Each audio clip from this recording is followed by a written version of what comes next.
সামনেই শুরু হতে যাচ্ছে এসএসসি পরীক্ষা।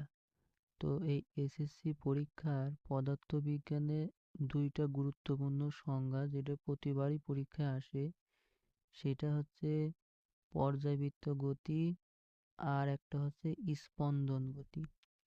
তো এই সংজ্ঞা দুটো কিভাবে আমরা লিখলে পরে পরীক্ষায় সবচাইতে ভালো নম্বরটা তোলা যাবে, সেটা হচ্ছে পর্যায়বৃত্ত গতির সংজ্ঞাটা হচ্ছে কোনো গতিশীল বস্তু কণার গতি যদি এমন হয় যে এটি এর গতিপথে কোনো নির্দিষ্ট বিন্দুকে নির্দিষ্ট সময় পর পর একই দিক হতে অতিক্রম করে, তখন সেই গতিকে বলা হয় পর্যায়বৃত্ত গতি।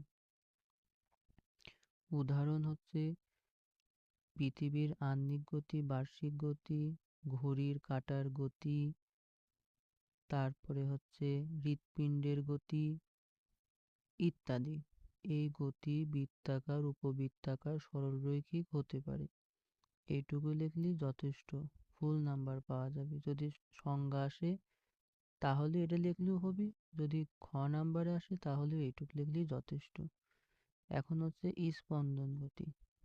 এর সংজ্ঞা হচ্ছে পর্যায়বৃত্ত গতিসম্পন্ন কোনো বস্তু যদি পর্যায়কালের অর্ধেক সময় একটি নির্দিষ্ট দিকে এবং বাকি অর্ধেক সময় একই পথে বিপরীত দিকে চলে, তখন সেই বস্তুর গতিকে বলা হয় স্পন্দন গতি।